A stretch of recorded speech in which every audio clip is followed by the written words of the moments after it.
C'est parti. Notre circuit d'aujourd'hui passe par un certain nombre de croix, de calvaires ou de monuments. Ils ont tous une signification différente, hormis le sens religieux. La première, au village sous le mont, on devrait le dire plutôt sur le mont, nous trouvons une croix rustique du XVIe siècle.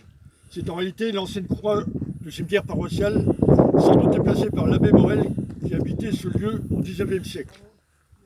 Après avoir reçu pendant 3 siècles les rameaux et l'adoration des fidèles, elle semble déposée ici comme un débarras. C'est pas moi qui ai écrit ça, c'était dans un bouquin. Hein. Ici, sur la croix de la Bignitière, nous distinguons la date de 1626. Le feu avec des bubons rappelle un événement tragique, je veux parler de la peste. Cette épidémie, étalée sur 20 ans, de 1624 à 1644, fera de très nombreuses victimes. 1 million en Bretagne et autant en Franche-Comté par exemple. Pour en avoir le cœur net, nous lisons dans les archives paroissiales du Plessis-Grimoux, à la date du 8 août 1626, l'inhumation de Gilette, femme de Pierre Rogue. Cette femme commença à donner des soupçons de la peste qui a suivi.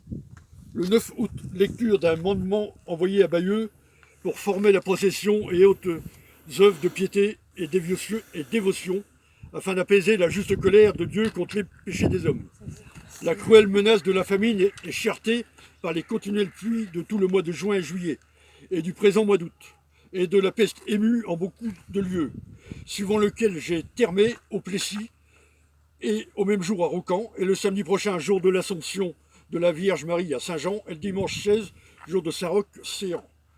Le 7 novembre, meurent 7 personnes. L'épidémie continue. On ne trouve plus de personnes pour ensevelir les morts. Beaucoup sont enterrés dans leur jardin sans cérémonie. La messe ne se célèbre plus dans l'église paroissiale. Le 11 octobre, Bertrand Allais dit la messe à la chapelle de la Maladrerie à cause de la peste qui a duré depuis le mois d'août dans le bourg et sans qu'aucune maison ne en soit échappée. Le 22 novembre, le dit Bertrand Allais a dressé la liste de ceux qui étaient morts de la contagion à la paroisse du Plessis.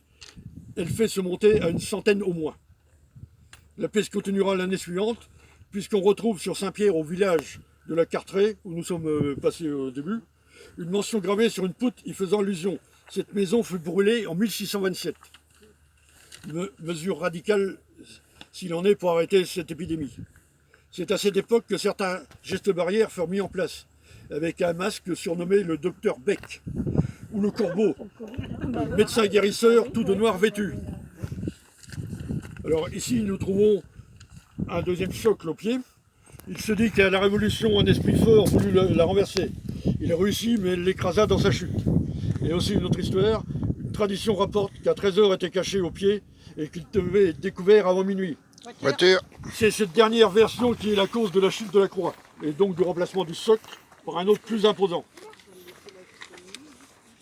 Alors, plus en avant, dans cette rando, de la part des autres de la route départementale Aulnay-Condé, nous allons rencontrer un monument privé, la Vierge à l'Enfant.